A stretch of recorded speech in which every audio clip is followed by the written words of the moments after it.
Hello everyone and welcome to Archeo Viking. Today is going to be the ninth and 10th videos in my Origins of Modern East Asia series. The subject of this video is the Opium Wars and the Taiping Uprising, and how both of these events led to the decline of Imperial China, or what one could argue is the Imperial Twilight. Now, as I have brought up in the past 8 videos, whenever we hear the names of countries like Japan, Korea, Mongolia, or China, we tend to think of the countries as they are in the modern day, like this map of China, of modern China that you see here. And of course, this makes sense. This is how the majority of us know them.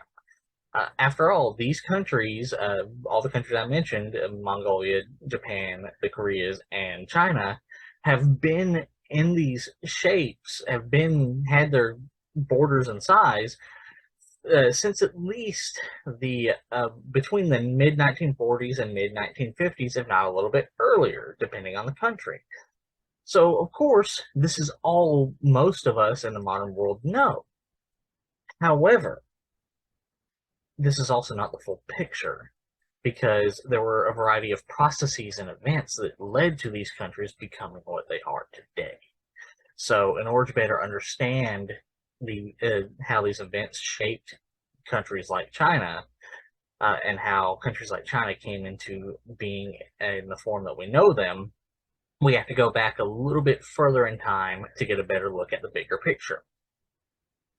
Which leads us to the Qing dynasty, which through the course of the 1600s and 1700s went on a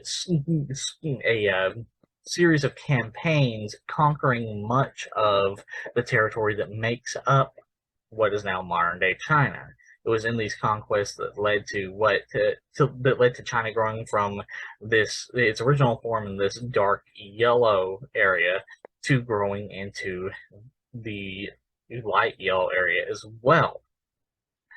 In fact, if you'll notice, this dotted line out here shows that China was already in the same relative shape that it is today. However, it was also during this period of time considerably larger, as during these conquests, Imperial China conquered much of what is now modern day Kazakhstan, all of Mongolia, and parts of Russia, as well as some minor parts of modern day Vietnam and Myanmar, making it an incredibly large power, incredibly large empire. In fact, during this period of time, roughly from the 1680s to the till about 1800, China was one of the great world powers alongside alongside empires like Britain and France and Spain. However, it did not always stay this way. In fact, it really began to the paradigm shift of China being an being a world power really began to happen during the reign of Qing Emperor, who during his reign saw several revolts, large-scale revolts, ravage the Chinese countryside, such as the Miao Rebellion from 1795 to 1806 CE, and the even bloodier and much larger White Lotus Rebellion, which lasted from 1796 to 1804 CE. Along with those, during the Qing Emperor's reign, pirates on the South China coast began to rise in power, mainly due to the vacuum left by most of the Imperial Chinese military having to deal with these rebellions rather than hunting down pirates. And so during this power vacuum, these pirates began to wreak havoc on the South Chinese coast, destroying several Imperial Chinese fleets and destroying a variety of different ports and agricultural centers, etc., etc. Which in all three of which in turn greatly weakened Imperial China as it was. In conjunction with these, and also before these events, the British Empire also, at the same time that Imperial China was beginning to expand into Central Asia, the British Empire was beginning to expand into East Asia. And you can see that here. And this expansion by the British Empire into East Asia was really spearheaded by the British East India Company, a private, heavily militant private corporation founded in Britain. A corporation that has now been made famous by the Pirates of the Caribbean movies. And it was during their expansion and their eventual contact with China that a system of trade known as the Canton system would be established, where the main British and European, because it wasn't just British, eventually the US and other European and Euro-American nations began to participate as well. But predominantly the trade between these Western nations was conducted by imperial decree in trade ports such as mainly Canton, but also eventually Macau and Hong Kong. However, the British Empire and most Western nations really didn't like that they were mainly segregated to Canton and a few other minor, well, I don't want to say minor, a few other port cities in South China in terms of the trade. So during the mid to late 1700s, the British really began to send emissaries to attempt to negotiate with the Imperial Chinese court to further open up other Chinese ports for trade. The first of which was James Flint, who eventually whose inroads into China eventually led to the James Flint affair. So between 1755 and 1757, the British merchant James Flint and various associates would make sea voyages north to trade at Ningbo and Zhejiang province. But because of these inroads, the Qianlong Emperor would eventually, thanks to pressure from his officials, would implement a new trade policy whereby all trade ships from Europe would be centered into Canton instead of Canton and the few other major ports in South China that I mentioned. Eventually, in 1759, James Flint would try again and would sail again to Ningbo. However, when he arrived in Dinghai, he was met by a contingent of Chinese soldiers, and they told him basically turn back around. The next month, Flint left Dinghai, but he went straight for Tianjin instead. And once he got there, he announced himself as a English official of a fourth grade, trying to sort of make himself and insert himself into the Chinese hierarchy. And while there, he complained that he had previously traded in Guangdong and Macau, but a merchant by the name of Li Guanghua had not paid him what he was owed. And he continued that he had complained to other Qing officials such as Li Yongbiao, the Hapa or Guangdong customs supervisor, and Li Xiaoyao, the governor of Liangguang, and stating that they both had refused to listen to his grievances so therefore that's why he came to Ningbo. He also said that at the behest of British officials, he had come to Tianjin to request that his complaint be heard. The governor of the Jili district, whose jurisdiction extended over Tianjin, then undertook the report and sent it to Qianlong Emperor, who then began to investigate the matter. Oh. So, once starting the investigation, Qianlong Emperor would send the general commanding troops in the city of Fuzhou, Jinzhou, to investigate the issue. There, he arrested Li Yongbiao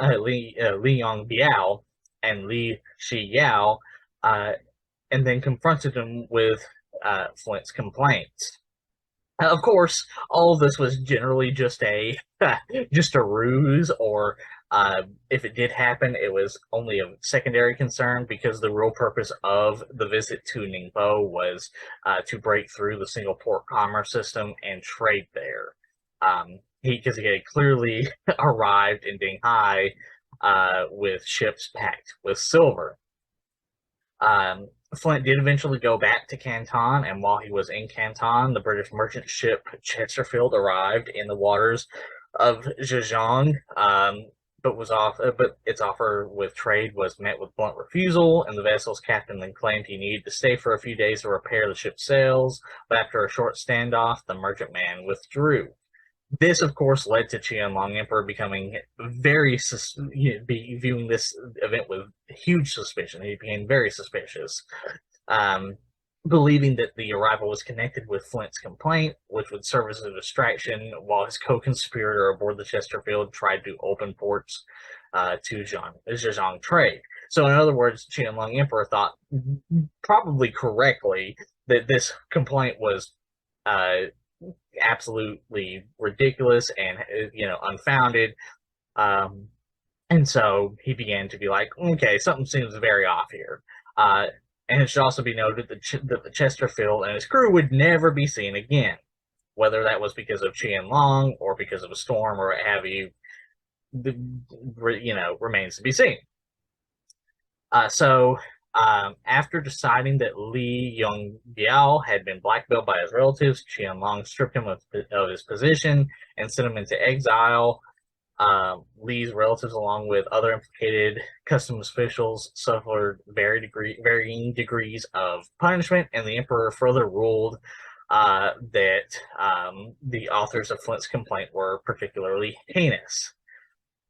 After investigation and analysis of the document, Qianlong concluded that it had been written in collusion with Liu Yabian, Sichuanese merchant, and subsequently edited by Lin Huan, a Fujianese merchant, Fujianese translator employed by the British East India Company. So, in other words, he pretty much figured out that, yeah, Flint did in fact fake this complaint. He then ordered both of these. He ordered Li Xiaobiao to gather the Hong merchants in Canton, where Liu Yabian was publicly executed as an object lesson in what would happen to a Chinese citizen who aided barbarians or Westerners. And despite Li Huan's remote location, Qianlong secured his return to face punishment, where he too was executed. At the same time, he ordered the apprehension and interrogation of alien family members of Lin's family attempting to leave the country.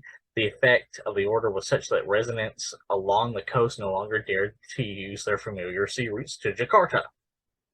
As for Flint, for the crime of a barbarian colluding with Chinese scoundrels to create a petition that attempted to overthrow the single port trade system, Qianlong imprisoned him in Macau for 3 years, upon which when his term ended in prison, he would then be banished from China permanently. And Qianlong ordered the Grand Minister of Guangdong to inform foreign traders that with all the rich produce available in China, they really didn't need, and they had no urgent need of trifling products from abroad. And in order to keep a tighter rein on foreign traders in Canton, on December 24, 1759, the Qing court proclaimed the Vigilance towards foreign barbarians regulations, also known as the 5 countermeasures against barbarians, which amongst other things forbade foreign trade in the winter and forced Western merchants to live in the 13 factories that were present in Canton. And these ideas and measures would be echoed again a few decades later when the British tried again and sent an emissary by the name of Lord Macartney, who yet again asked the Qing dynasty, the Qinglong Emperor, to open up more ports for British trade, in which Qianlong essentially repeated what he had said decades before, saying, "We don't need anything from you. You're coming here to trade with us for our goods. So I don't have to give you anything. I don't have to give you accept any requests. Leave. We don't need anything from you. You can still trade, but we're not opening up any more ports." Um, and therefore, for at least a few decades, ending British requests for uh, broader and more preferential trade. Uh, more broader and preferential trade for the British Empire to trade in China. And a lot of these measures that Qianlong put in were mainly based off of the Chinese distrust of British and European expansion into East Asia, which was beginning to, in which these European powers were beginning to expand into East and South Asia in greater and greater numbers throughout the decades, even through Qianlong's reign. Till by 1800, this is the general look of how large the British East India Company trade and the British Empire was. And this was for a variety of reasons, kind of not unfounded. First, the British achieved a victory over the Kingdom of Nepal in the Anglo-Nepalese War that you see here, and that's because the Nepal had, for decades, since the end of the Qianlong Emperor's conquests, his 10 Great Campaigns, had been a tributary state of Imperial China. So, of course, the British Empire defeating the Kingdom of Nepal in this war that you see here was, of course, very alarming to China nonetheless. It was like, well, somebody's encroaching on our territory. And of course, they were completely right. But the biggest cause of mistrust, of Chinese mistrust of the British Empire, was the fact that many British merchants, and really the British Empire themselves, were smuggling opium, the drug opium, into China. Fairly early on in their trade. Actually, they started smuggling it in the 1650s, but the smuggling and trade of opium really began to take off in later years, the late 1700s through the 1830s. And it was a highly addictive drug. After all, let me put it this way: in America, we have an opioid epidemic to this day. Opioids have opium in it, have the poppy plant in it. Heroin is a derivative of the poppy plant, etc., etc. So it was, of course, a very addictive drug that was wreaking havoc on the Chinese populace. Now, how much of the Chinese populace was addicted to it is up for debate, because some scholars have, in both China and the West, have questioned, well, maybe it wasn't quite as bad as Chinese officials were making it out to be, but at the same time, it probably wasn't so unfounded to assume that it wasn't causing some disruption in China at all. And all of this sort of began to come to a head during the reign of the Daokui Emperor, who officially banned the opium trade in 1820. And I'm not going to read the whole thing here, but essentially he proclaimed his edict concerning the opium crisis, and talked about how opium is a poison and undermining Chinese customs and morality, and saying that we order that viceroys, governors, superintendents of the maritime customs to conduct a thorough search for opium and to cut off its supply, and they should in no ways consider this ordeal a dead letter and allow opium to be smuggled out. He considered the smuggling of opium into China to be an incredibly alarming and important subject. And he, of course, as you can see in this line here, he blamed deceitful merchants who bought and sold it to gain profit. Uh, for those of you who've seen this past few videos, in both the Ming Dynasty, Joseon Korea, the Qing Dynasty, and Tokugawa Japan, merchants were considered the bottom class, the bottom of the social class, for a variety of reasons. And this was one of those things, because oftentimes they were viewed as only doing things for profit rather than for the good of society.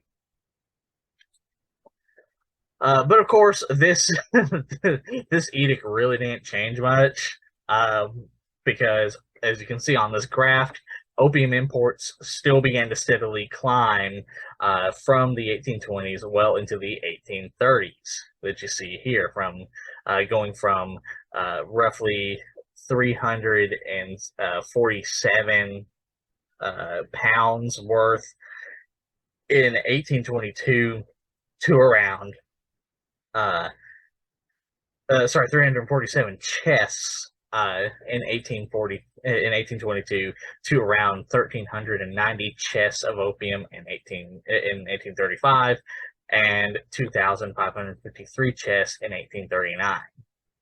With one chest equaling 140 pounds worth, or 63.5 kilograms worth of opium.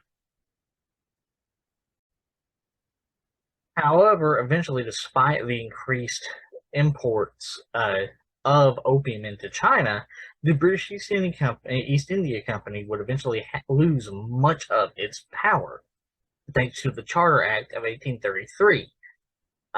In these events, thanks to the charter, the East India Company would lose its monopoly on trade with China and other parts of East Asia. It would lose legislative powers in India. The legislative powers would be given to the Governor General Council, while the governors of Bombay and Madras would lose legislative powers that they enjoyed until then, among other things. So greatly weakening the power of the British East India Company overall, but especially in East Asia. To combat this, the British East India Company sent William Napier, John Francis Davis, and other East India Company officials to negotiate with the Chinese government on behalf of the East India Company. But of course, they were, like similar earlier attempts, were told essentially no, like a big fat no, and were sent on their way. And this was further exasperated. This weakening of the East India Company's power was further exasperated by Daokui Emperor ordering Qing official Lin Zexu to crack down on opium, which resulted in Lin Zexu sending a letter to Queen Victoria, which I did not include because it's rather long, telling her essentially her empire is amoral, and the fact that her empire is smuggling opium into his kingdom shows that they are lesser than, and all kinds of things, and telling her she needs to get her act together, and basically chewing her out. And of course, not surprisingly, she never actually saw this letter, because the British officials that received it first looked at it and were like, yeah, we're not showing her this.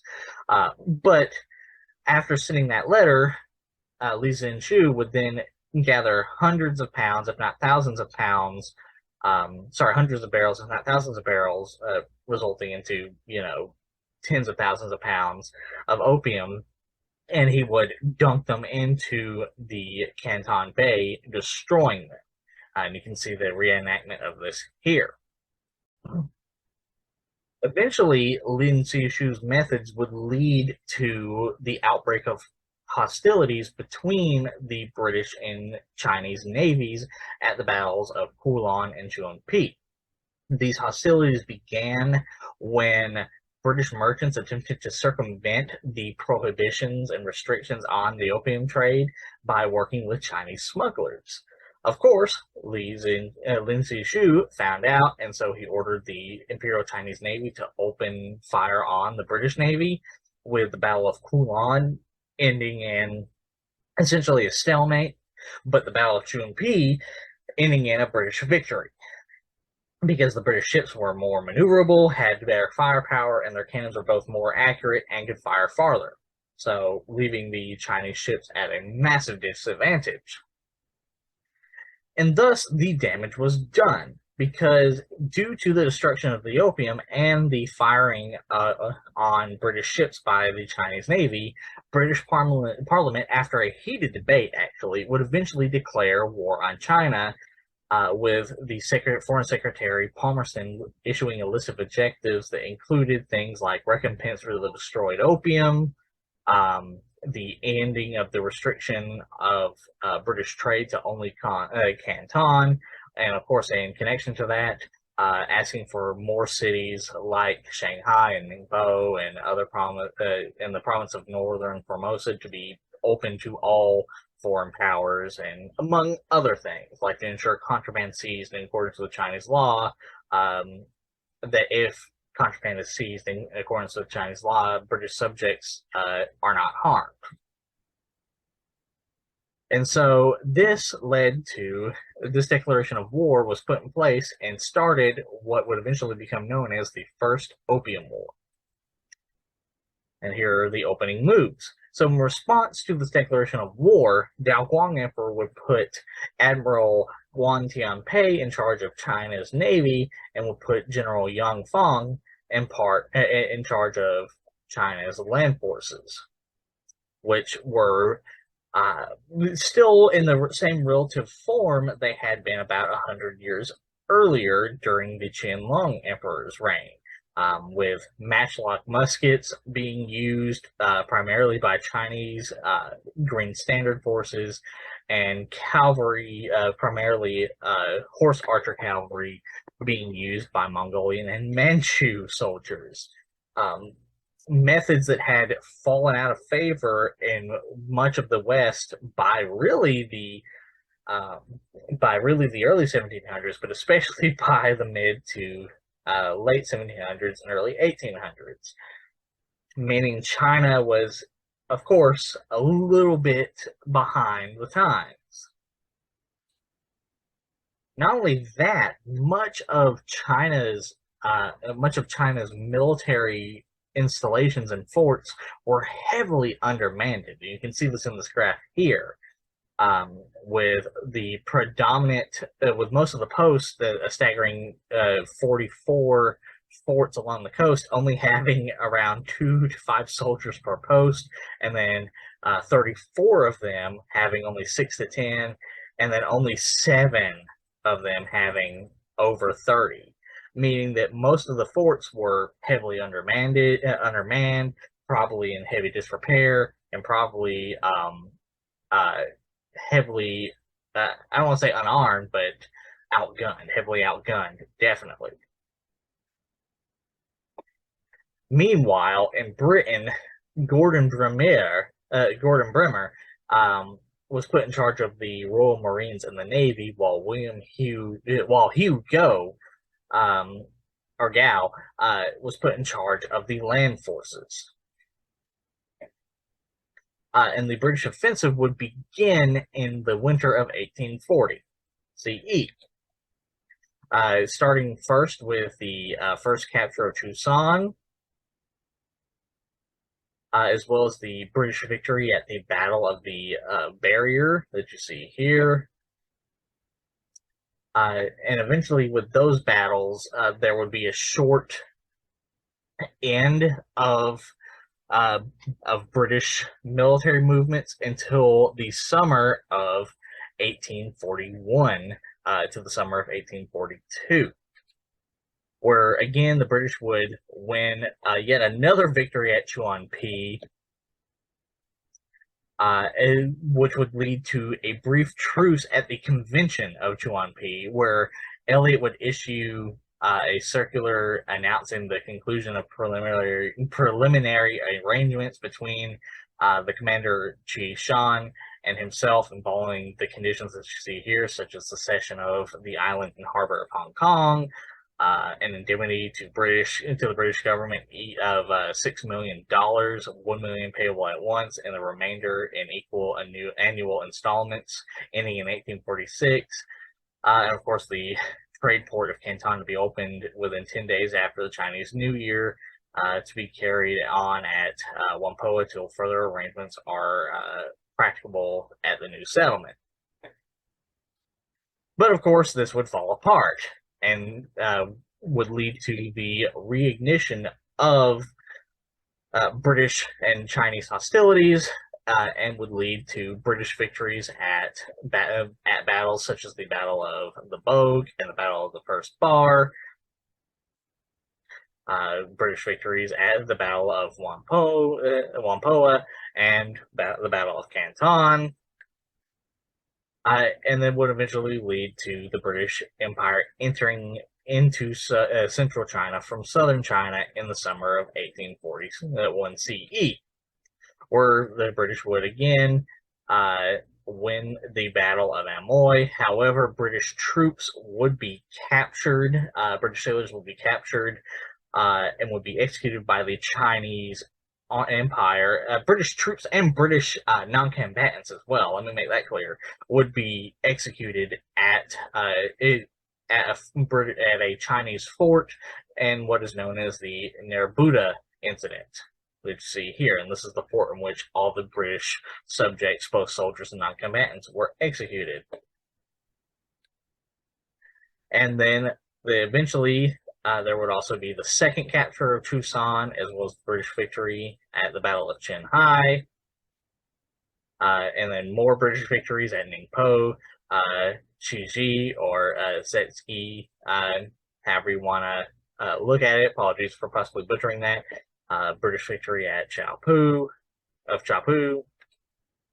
and then would eventually lead to the British Navy sailing up the Yangtze River in the summer of 1842 CE, where again they would win victories, winning final victories at the battles of Wusong and Xiangyang. As you can see here, the most of the about 99% of the battles in the First Opium War were won by the British Navy and British Army, because again, despite having once been a major world power during the 1600s and 1700s, China had been in decline and was now heavily outgunned because their weapons were outdated, and their soldiers didn't have the quality of training that British soldiers did, and the forts were heavily outmanned.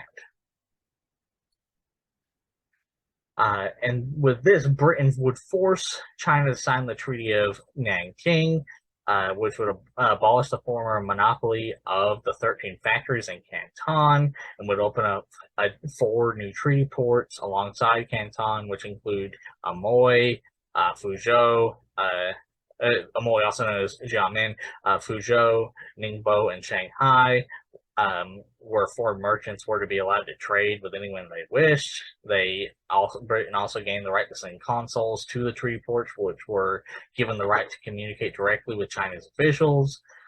The treaty stipulated that the trade in the treaty ports would be subject to fixed tariffs, which would be agreed upon by both the British and Qing government. And of course, the other negotiations which had happened in earlier negotiations during the Opium War, such as the indemnity of $6 million for the opium that had been confiscated by the Shu, with other indemnities being added in, totaling into around $21 million to be paid in installments over 3 years, and the Qing government would be charged an annual interest rate for the money of about 5% if it was not paid in a timely manner. They also ordered the Qing government to release all British prisoners of war and to give amnesty to all Chinese subjects who had cooperated with Britain during the war. And the Qing government, of course, was forced to make Hong Kong Hong Kong Island a crown colony, ceding it to Queen Victoria of Great Britain in perpetuity, to provide British traders with a harbor where they could careen and refit their ships and keep stores for that purpose. Unsurprisingly, eventually other Western powers would also force China to sign beneficial trade agreements, with the U.S. forcing China to sign the Treaty of Huanghe, which granted the U.S. all the same privileges that the Treaty of Nanking granted Britain.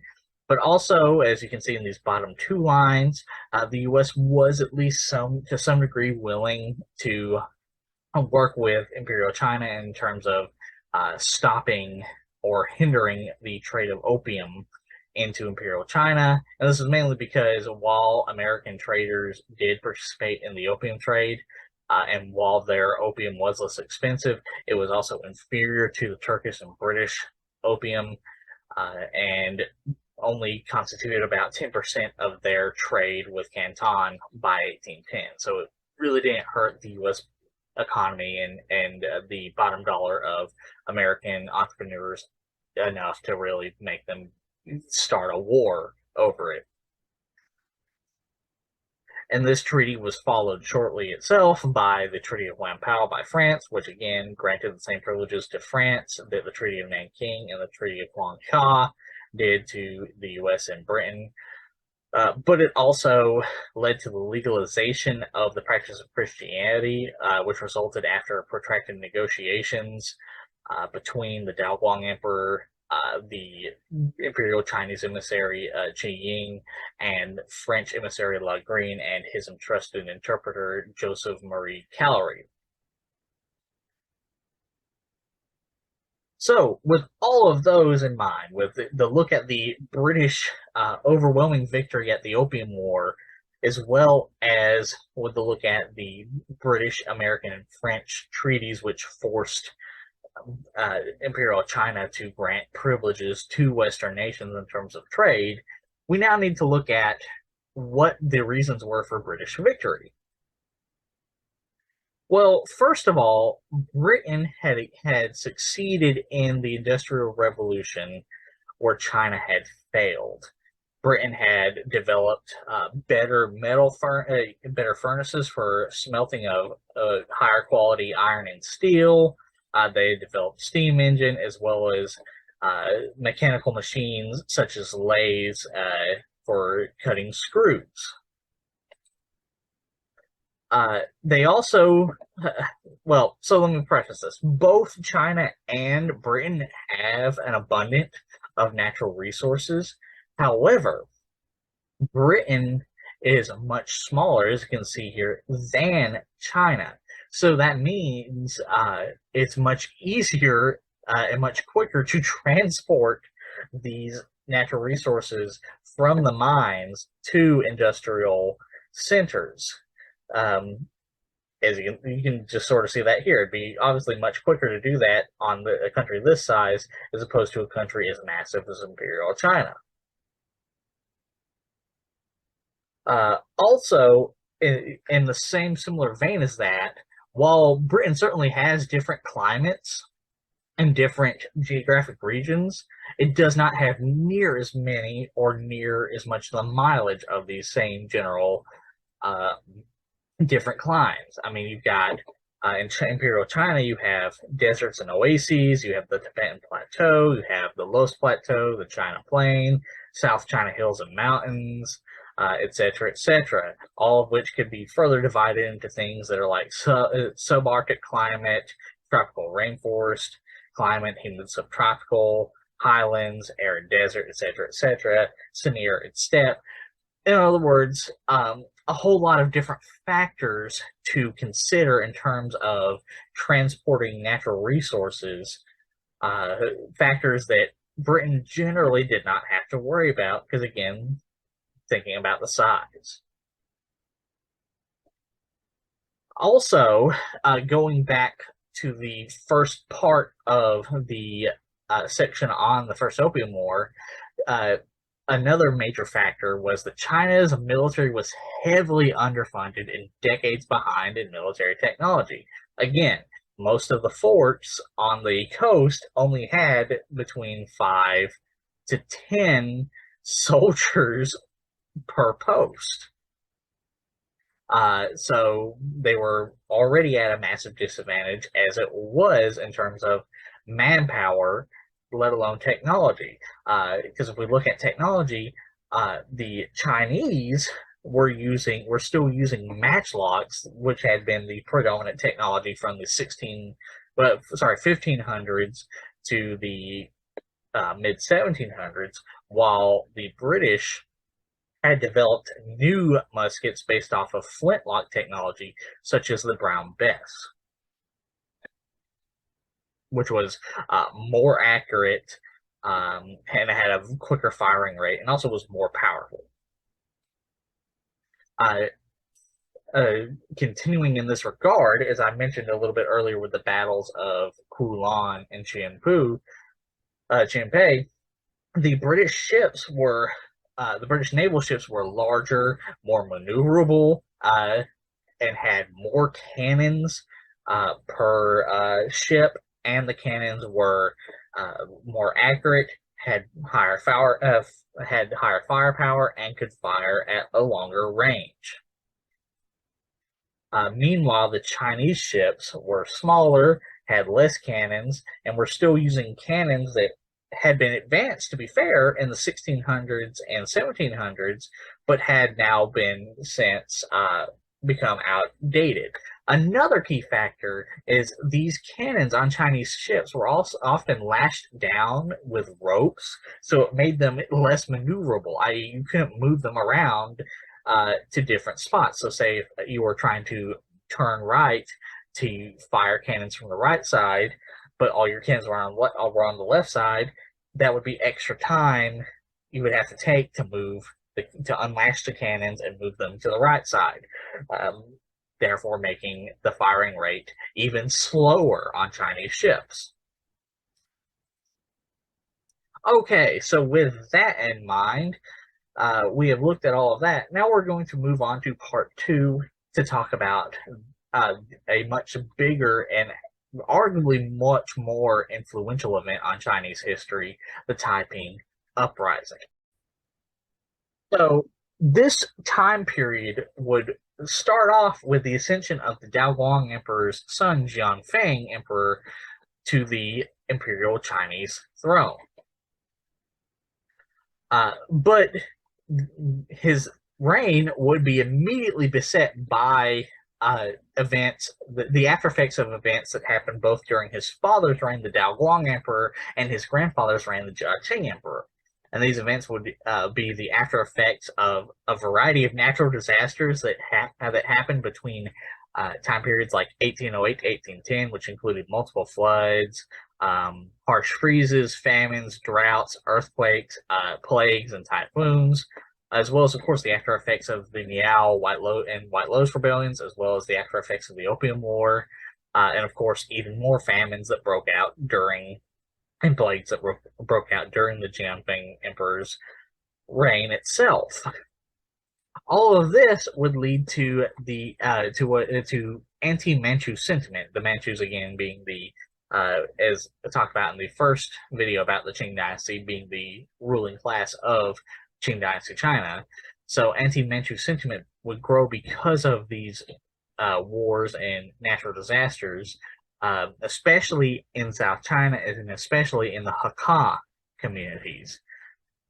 And of course, it's not surprising to see these sentiments begin to grow because the idea of the mandate of heaven was the predominant philosophical idea behind how dynasties came into being and how dynasties were run. With the idea being that once dynasties rose, they would only survive as long as they were good dynasties that did things for the benefit of society, for the benefit of all of the empire's subjects. So when things like foreign invasions, peasant revolts, earthquakes, famine, plague, etc., begin to break out, that is viewed as that empire, that dynasty, no longer holding the mandate of heaven. So, of course, with all of this happening during the Xianfeng, Daoguang, and Jiaqing the reigns of those emperors, it's not surprising that this sentiment and this idea that perhaps the Qing dynasty needed to come to an end, it's not surprising to see that happen. All of this would especially come to a head with the rise of the Taiping Heavenly Kingdom. So the Taiping Heavenly Kingdom came into being thanks mainly to the work of an individual known as Hong Huoxiu, who was a member of the Hakka community in South China.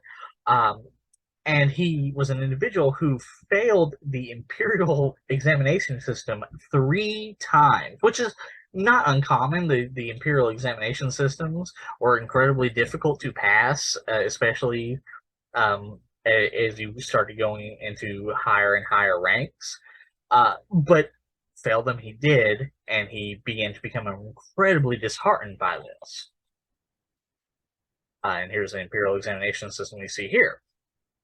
And eventually he would succumb to either an anxiety attack or to some sort of sickness, and he would be bedridden and fever stricken for days on end, where he would have a fever induced dream where he would supposedly see himself, see the Christian God and Jesus telling him that he was the younger brother of Jesus. And so with this, he would change his name from Hong Huoxiu to Hong Guan and declare that he is the younger brother of Jesus. And here is that you see here, that whole image that he supposedly saw in that dream. And of course, he would eventually start to gather disciples, with one of his disciples, Feng Yunshan, creating what is known as the God-worshipping society, the predecessor to the Taiping Heavenly Kingdom, that you can see here. And throughout this time, Hong and his follower Feng, among other followers, would begin to gather their military strength, that you can see here. They would gather it in the hundreds of thousands. And they would actually begin to train their fighting force in a variety of military tactics, making the Taiping forces actually a formidable fighting force in their own right. And you can see sort of their military units here. With the commanders of the Society Army, including Feng Yunshan himself, but also including others such as Wei Changhui, Yang Xiuqing, and Xiao Chaogui. And eventually, once they had consolidated all of their military forces, the God-worshipping society would begin their uprising. With this, Hong Zhiquang would declare himself the Heavenly King of the Heavenly Kingdom of Peace, also known as the Taiping Heavenly Kingdom. And they would start their uprising in the Jintian province, where they would fairly swiftly and easily defeat imperial forces. And this is a monument to that uprising. However, it's also important to note that they did not win every victory, as the Taipings would fail to take Changsha, but they would also win quite a few battles, such as winning the Battle of Wuchang. And eventually they would march north and would ravage into the countryside on the way, and would eventually take the city of Nanjing and make it their capital. They would also implement very genocidal tendencies with Hong and the leaders of the Taiping Heavenly Kingdom ordering the extermination of the entire Manchu population of basically every area they captured, including after capturing Nanjing, which led to the execution of 40,000 Manchu civilians, as well as when they crossed the Yellow River in 1853 and murdered 10,000 Manchus. And this would be a pattern that would be repeated throughout the war.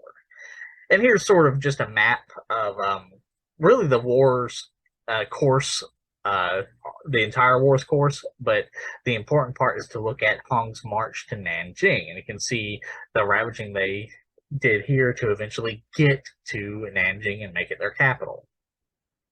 And during this time, they would launch the unsuccessful northern expedition, the northern campaign that you see here, that would really result in not much of any victories, as well as they would also march west and would in the so-called Western expedition and really face inconclusive results. They would gain some ground, but also would lose some ground, so they really didn't gain much. But during their stay in Nanjing, during the height of their power, uh, many European powers, many European powers would actually feel sympathy, of course, including America, and because the Taiping Heavenly Kingdom was Christian, so many American and European missionaries would visit Nanjing, foremost of which was the American Baptist missionary Issachar Jacques Roberts, who was invited by the Taipings to Nanjing in 1853 CE. And you can see him here and his journals of his visit here. Also, as I said just a couple of minutes ago, many Western powers would begin to feel sympathy for them because Western powers began to view the Taiping uprising as they were essentially optimistic about the Taiping government's chance of victory and viewed it as a way of gaining even more benefits and privileges in trade with China, gaining even more influence. And of course, as I mentioned, there were the Americans with Issachar Roberts, and the United States itself was excited about the Taiping Uprising. Also, many of the European countries like France and Britain were very happy with the Taiping Uprising, all of which again came back to the idea that, hey, if they win, we get more benefits because we can spread Christianity. They want Christianity. We can get more trade concessions, etc., etc. In fact, many Western officials from Western nations, such as the U.S. and Britain, would visit the capital of the Taiping between 1853 and 1854. And here is the main territory of the Taiping Heavenly Kingdom by 1854, as you see here. These included American Commissioner Robert McGillen McLean, who considered offering official recognition of the Taiping government to the Taiping government. Meanwhile, while the Taiping Uprising, while the Taiping Heavenly Kingdom was gathering and consolidating its territory here in southeast China, and while it was negotiating and inviting American and European emissaries to its capital, other concurrent rebellions also broke out. You had the Nian Rebellion, which lasted from 1851 to 1868, the Panthay Rebellion from 1856 to 1873 CE, and the Dungan Rebellion, which lasted from 1862 to 1877 CE. And you can see a map of generally all of these rebellions that happened here, which therefore compounded upon the destruction that was already taking place in China during the Taiping Uprising. However, eventually, the imperial court would launch a counterattack.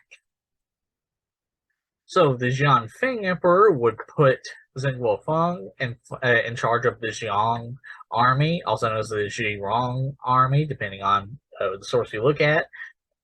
And once put in charge of this army, Zheng Guofeng would actually begin to overhaul the Chinese military.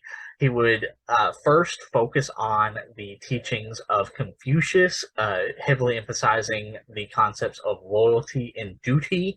Uh, but he would also put emphasis on training and quality of arms over quantity, where he would first he would start off with the weapons he had available, matchlock muskets, but eventually he would procure as many Western weapons as he could, such as the relatively new Enfield muskets from Britain, which used a new technology, which was percussion technology, where you put a little metal cap on top of a thing with a little charge of powder to fire the musket. It was an upgrade from the matchlock, uh, and of course, the infields had a longer firing range, were more accurate, and had higher firepower than matchlock muskets.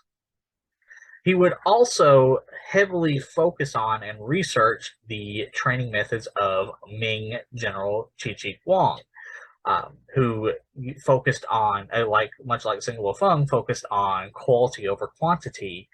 And of course, played heavy attention to Qi Guang's battle formations involving muskets. Zheng Luofeng and other Qing military commanders, imperial military commanders, would also use very similar methods that the Taipings used, such as ordering that since the rebellion began in Guanji, that any rebels speaking the dialect were to be given no quarter. In other words, any rebels from South China were to be executed. And with this new army in tow, he would actually gain some victories, defeating the Taipings in Hunan, as well as driving the Taipings from Jiangsu province. However, it's important to note he was also not a strategist. He was not a military commander to begin with. He was a literati. He was a court official who had been put in charge of the Jiang army. And while he was certainly good at training and providing quality weapons, he was not a strategist. So this led to him suffering a defeat at the Battle of Jiangxi, which would temporarily put him out of the game. However, at the same time this was happening, the Taiping Kingdom was also suffering some internal conflicts, specifically the Tianjin incident, in which several Taiping commanders would fight amongst each other and would result in the death of several Taiping leaders. But after that, Qing forces not working with Zheng Luofeng and separate Qing forces would actually succeed in retaking the city of Wuchang. And after that, Zheng would be made supreme commander of Jiaxing province, and he would begin working with the governor of Fujian province.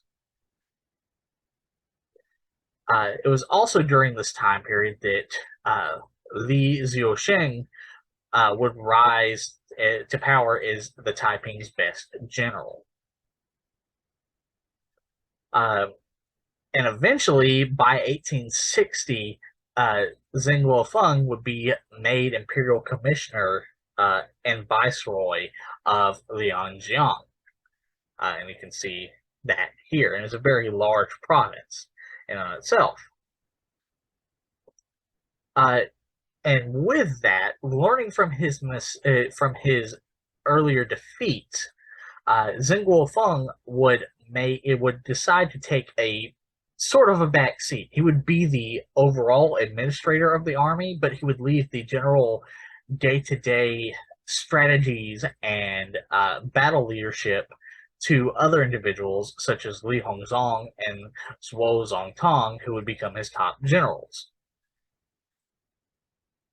But that another setback would happen for Imperial China, and that is the Second Opium War, which was essentially a war within a war. It happened at the same time the Taiping Uprising would happen, and it would happen in China. So this war would happen mainly because of an event known as the Arrow Incident, where the Chinese Navy would seize the crew of a British ship known as the Arrow. Some records claim it was a Chinese ship, but it was flying British colors and had British sailors on it. And they would seize these British sailors for smuggling, you guessed it, opium into Chinese territory. But this would, of course, lead to a very quick victory by the British in the First Battle of Canton, in which the British would, in retaliation, open fire on Canton uh, and take control of Canton for themselves. And you can see that here. And this would actually lead to a British and French alliance against China, where both Britain and France decided that, hey, we have a common goal. We want more concessions and more privileges in trade within China. Why don't we work together? And so, with that, James Bruce is made leader of the British Army, while Jean Baptiste Louis Gros is made leader of the French Army. At the same time, the U.S. would also take part in this war unofficially, where the U.S., in response to Chinese forces opening fire on U.S. naval ships in the barrier forts, the U.S. would launch a military expedition where they would defeat Chinese forces at the Battle of the Barrier Forts. Which would soon be followed by an Anglo-French victory at the Second Battle of Canton. This in itself would lead to a brief, let me double check. Yeah, this in itself would lead to a brief truce with the signing of the treaties of Tientsin and Aguilar, where Britain, France, and Russia and the U.S. would have the right to establish diplomatic negotiations. 10 more Chinese ports would be opened to these foreign powers. All foreign vessels, including commercial ships, had the right to navigate freely on the Yang Sea. The right of foreigners to travel to the internal regions of China, which had been banned even under the Treaty of Nanking. And China was to pay yet another indemnity of 4 million tills of silver to France and 2 million tills of silver to 4 million tills of silver to Britain and 2 million tills of silver to France. And Russia would gain all of this territory in yellow that had been lost to them in the original Chinese-Russian wars in the 1680s in the Treaty of Nerdshanks that you can see here. Well, they would regain all of that territory thanks to the Treaty of Aguilar, and so now Russia contained all of this territory here in the yellow, and eventually would gain even more territory in the Treaty of Peking in 1860. But the Second Opium War would reignite shortly after this, very unsurprisingly. And so this would lead to Anglo-French victories at the three battles of the Taokui forts, as well as the unofficial U.S. victory at the Second Battle of the Taokui forts, because U.S. naval forces, despite supposedly being neutral, would participate with British and French forces to win the battle. It would also lead to the Anglo-French victory at Beijing, which would end the war, and would end with the Convention of Peking, where again Russia would gain that extra territory in 1860, and it would lead to the China signing of the Treaty of Tianjin, opening Tianjin as a trade port, ceding the Kowloon district, to Britain. Freedom of religion was established in China. British ships were allowed to carry indentured Chinese to the Americas. Indemnity to Britain and France increased to 8 million tills of silver apiece, and the legalization of the opium trade permanently. Now, with that over, eventually China was able to get back to the Taiping Uprising, which would lead us to the later stages of the Taiping Uprising that you can see here. So first of all, Zheng Guofeng would reignite would restart his military campaigns, where he would retake the province of Anhui, as well as win the Battle of Anqing, retaking the city of Anqing. But there would also be a Taiping victory at the second battle of Jiangnan that you see here. It was also during this time that another military commander on the Imperial Chinese side would emerge, an individual by the name of Frederick Townsend Ward, who was an American sailor and veteran of the Crimean War, and he was really just a soldier of fortune. And he had been to China before, but he would arrive in Shanghai around 1860, and he would eventually, in that same year, create what would at first be known as the Shanghai Foreign Arms Corps, but would eventually become known as the Ever Victorious Army, which is what I will refer to it predominantly through this video, even though that name, because that's the name they were most well known for, even if it wasn't the name they were always called. So the Ever Victorious Army was originally composed of around 200 American and European mercenaries enlisted by Ward in Shanghai. Most of them were either sailors, deserters, or adventurers. Again, soldiers of fortune like he was, but many of them would be dismissed in 1861. With the remainder becoming officers of 1,200 Chinese soldiers that he would recruit around his seat of power, Songjiang. Eventually, with the Chinese troops increasing to 3,000 by 1862, and he would equip them all with Western firearms and equipment provided by British authorities in Shanghai. And throughout its 4-year existence, the Ever Victorious Army was mainly to operate within a 30-mile radius of Shanghai, numbering around 5,000 soldiers at its height, and it would often defeat forces that were much larger than they were because they were better armed, better commanded, and better trained. And it was the first Chinese army to incorporate Western-style training, tactics, and modern weaponry, and most important, the concept of light infantry units, which could move faster than their opponents. He would also go on to make another American his second-in-command, and that individual was a man by the name of Henry Andres Burgoyne. He would also rely on his brother, Henry Ward, who I could not find a picture of, to act as his primary purchasing agent in order to get a hold of the weapons that he needed. Here's an image of what the Ever Victorious Army's makeup generally looked like.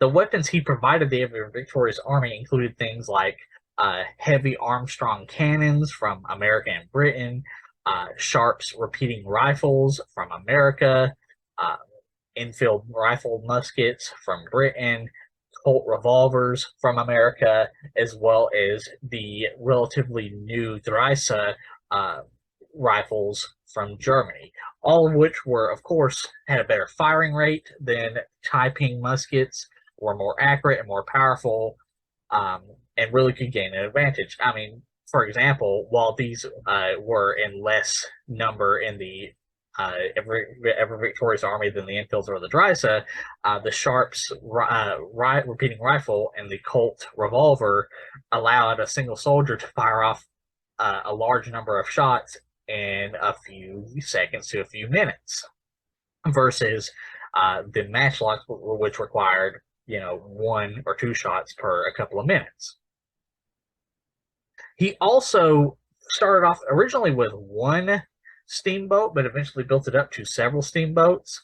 But Ward would build a fleet of heavily armed steamboats because he viewed the rivers in China not as obstacles, the rivers in China being very large, but he viewed them as actually highways that he could use to his advantage. So he, with the help of his brother, Henry Ward, would purchase several steamboats and would arm them heavily with swivel cannons, many of which were breech loading, which allowed for quicker reloading. And of course, these cannons were more accurate and more powerful than Taiping cannons.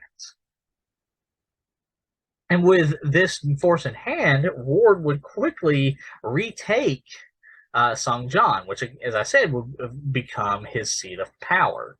There's actually a picture drawing of here of him charging into of him and his forces charging into Songjiang. However, he would shortly after that try to retake Chengpu, only to be heavily outnumbered. And the fort being much more fortified than he thought it was, and he would be permanently injured by being shot in the jaw and permanently disfigured, and would have to be taken back to Shanghai for medical attention. It's like, while resting in Shanghai, Ward would begin to recruit more soldiers, again, specifically Chinese, because this is where he began to decide that perhaps Chinese troops would be more loyal, and his army would benefit more from that loyalty. So he would begin recruiting more soldiers in Shanghai. However, British officials, led by Admiral James Hope, would view Ward's fighting in the Taiping Uprising as a break in Western neutrality to the Taipings. So he would attempt to arrest Ward against the wishes of the current U.S. consul. But Ward would, after being taken into custody, thanks to an underground spy network he would set up, he would quickly jump out of the window on the prison that he on the ship that he was held in prison at, and he would land in a boat that was waiting for him by some of his officers, and he would escape in the night. So he didn't even stay a single night in prison. But at the same time, James Hope, after visiting the Taipings in Nanjing, would end British neutrality and would end British support and also eventually American support for the Taipings after the Taipings refused to cancel their plans to attack Shanghai. At the same time as this, many American and British missionaries actually also began to withdraw support from the Taipings because they got tired of hearing that Hong was supposedly the younger brother of Jesus, because they're like, that's blasphemy. No, you can't be related to Jesus. You can be a Christian, but you can't be related to Jesus. So they would all withdraw their support from the Taipings as well. Also, during this point in time, at the same time as Hope was withdrawing his support from the Taipings, Ward would gain a permanent ally in the U.S. ambassador to China, Anson Burlingame. He would also, unofficial support, that is, the U.S. would give their unofficial support to Ward. In other words, the U.S. had a lot to gain from China winning the Taiping Civil War at this point in time, and trade concessions and things like that, but they didn't want to throw in their lot officially. But it was still a major gain for Ward.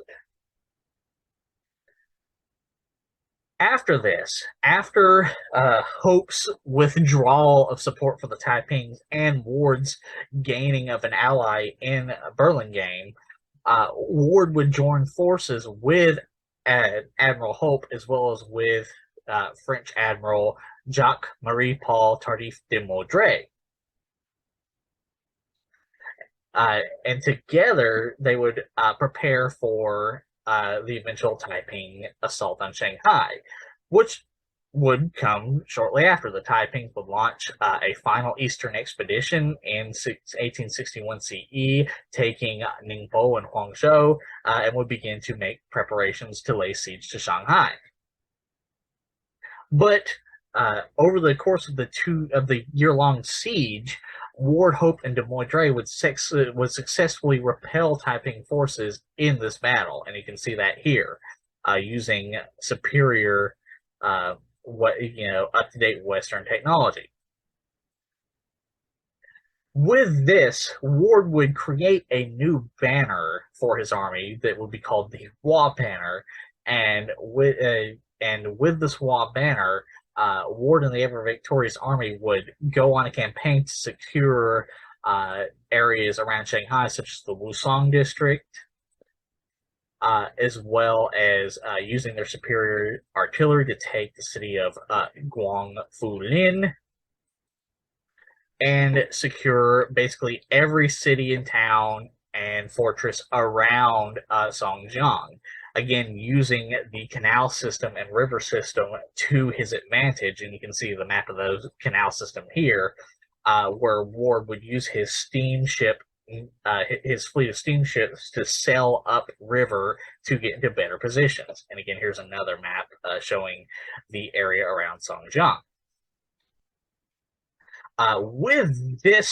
With these events happening, Li Zucheng would grow tired of what he called this meddlesome and this irritating American barbarian, and he would attempt to lay siege to Songjiang to permanently defeat Ward. However, Ward and the ever victorious army would, at this point, had camouflaged Armstrong guns and other cannons, so that when the Taiping forces got to a certain point going towards Songjiang, Ward sprung his trap and revealed the camouflaged artillery and just decimated Li Zucheng's forces.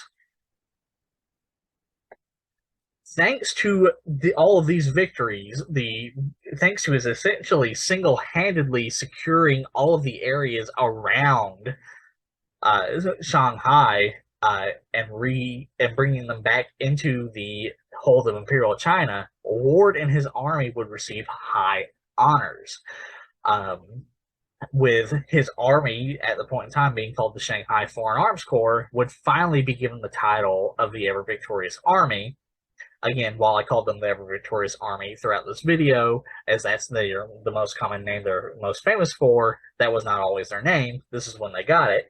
And Ward would be made first a fourth rank and then a third rank mandarin, which were very high honors for the Manchu court, especially for a quote-unquote barbarian from the West.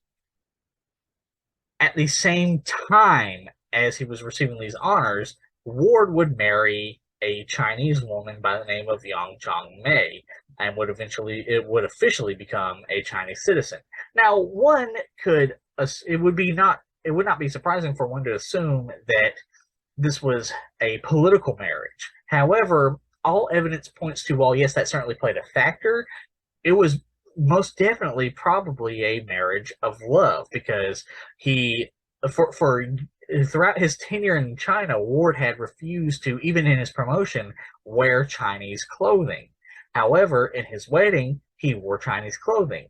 Secondly, rather than leaving what would be a possibly meddlesome wife and a nuisance wife that he had only married out of political gain with the family. So, in other words, if he had married her out of political gain, he would leave her with her family. Rather than doing that, he built him and herself a house in Shanghai. Furthermore, in all of their correspondences before this and after this, they talked about their fondness for each other and their devotion to each other.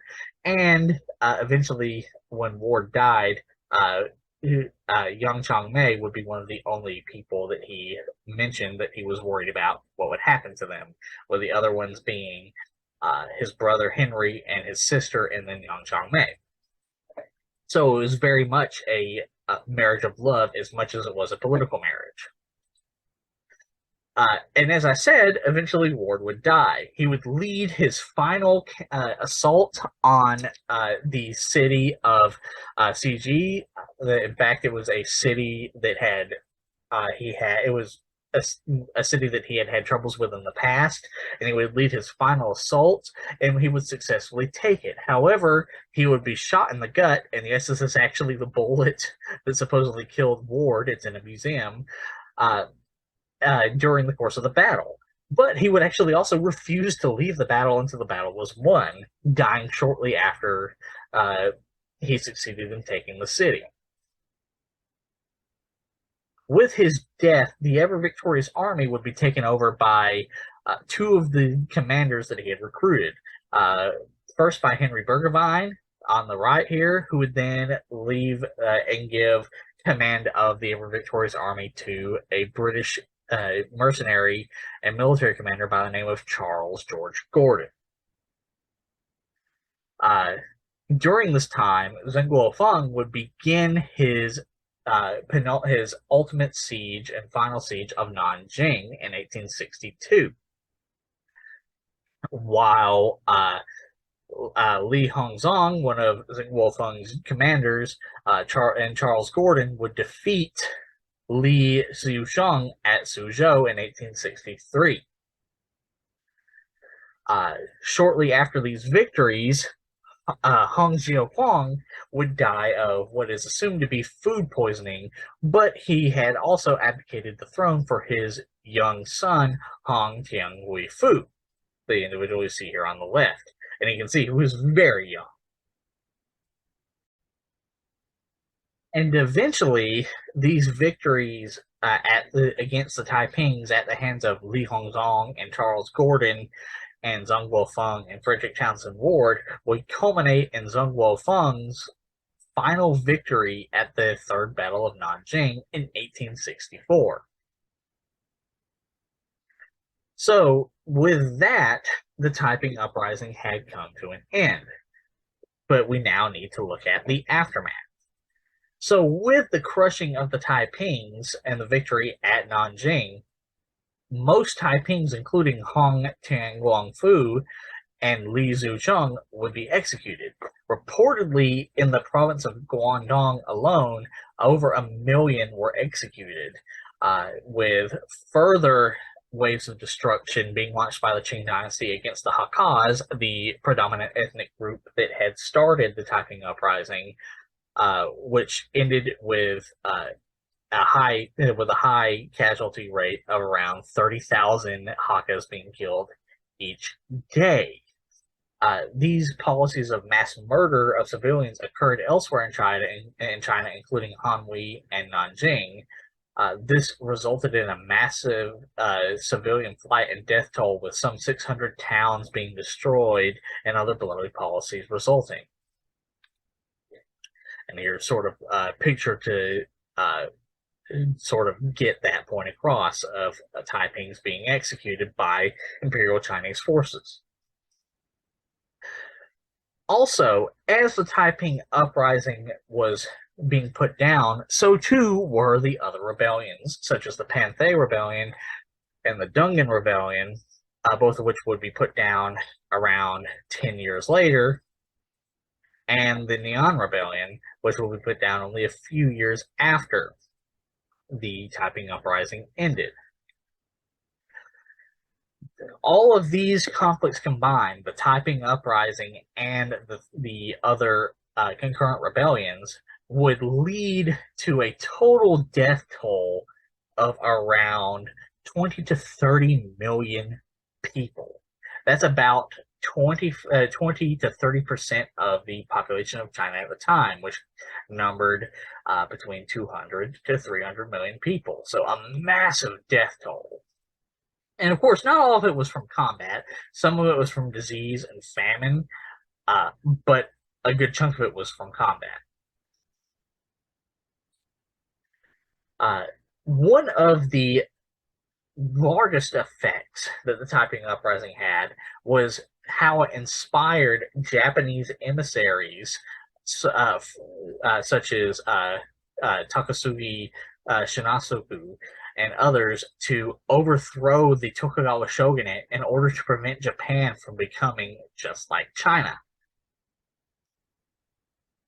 Also, this event the Taiping Uprising and the Opium Wars would be the catalyst would be the starting gate, the starting event to foreign powers beginning to divide China amongst themselves. Now, Japan would come a little bit later. We'll talk about that in the next video, but these powers would include, of course, the British Empire, France, Russia, and Germany. Also, with this in mind, because of the devastation of the Taiping Uprising and the multiple losses of Chinese forces at the hands of European imperial powers, European and American imperial powers, China would then begin to instate what is known as the self-strengthening movement in hopes of catching up to European powers. To be fair, it had also been started a little bit before then by Zheng Guofeng and Frederick Townsend Ward, but it really began to take off after the Taiping Uprising. Now we move on to the last section. Is the Taiping Uprising the first modern war? So first off, we need to look at what the definition of a modern war is. Now, this is a little bit nebulous, as some historians have other criterias, different criteria than others. But generally, the idea of a modern war is a result of technological, administrative, and ideological changes. It often sees atrocities committed against the civilian populace just for belonging to the enemy, and often no single battle is decisive on its own. So with that in mind, is the Taiping Uprising the first modern war? Well, let's see. The Taiping Uprising saw the implementation of new military technologies by imperial and Western forces to combat the rebels. New administrators, such as Zheng Guofeng and Frederick Townsend Ward, remember Townsend Ward controlled the Songjiang city, began to implement administrative methods into army and provincial regions. New administrative methods into army and provincial regions. Chinese bureaucrats in both imperial and Taiping governments began to move away from traditional Chinese ideologies towards Western ideologies, albeit to varying degrees, with the Taipings doing it to a much larger degree, whereas imperial forces tried to combine both traditional and Western ideologies. Soldiers on both sides attacked non-combatants for perceived loyalties to either sides, with the Taipings being especially guilty of this. But of course, as we saw, the imperial forces also did very similar things. And with the exception of the Third Siege of Nanjing and the Battle of Shanghai, the defeat of the Taipings was a result of a coordinated series of battles and campaigns rather than single monumental battles, such as, like, say, the sack of Rome that happened in the 400s, which ended the Roman Empire. With those criteria in mind, we can also compare the Taiping Uprising to contemporary wars happening elsewhere in the world, such as the American Civil War, which saw very similar technological and administrative reforms happening, as well as saw a massive death total of around 600,000. Again, the Taiping Uprising dwarfed that by quite a lot, as well as the Crimean War, which happened which started only a couple of years after the Taiping Uprising did, and saw again very similar administrative and technological changes to warfare happen during this conflict, with again witnessing a death toll of around 100,000, which again was dwarfed by the Taiping Uprising. So as you can see, the Taiping Uprising actually started first with the Civil War starting in 1861 and the Crimean War starting in 1853. So the Taiping Uprising started 2 years before the Crimean War, and 10 years before the American Civil War, saw all of the same technological and administrative reforms, or very similar technological administrative reforms, happen, and had a much larger death casualty than both of them combined. Now, one could argue that the Taiping Uprising was also the last old war, but in order to be the last old war, you also have to be the first modern war. So there's that. So with that, that ends the video on the Taiping Uprising. I hope you enjoyed the video, and if you want to see me cover any of these other subjects in greater detail in other videos, feel free to leave a comment in the comment section, and remember to like, share, and subscribe.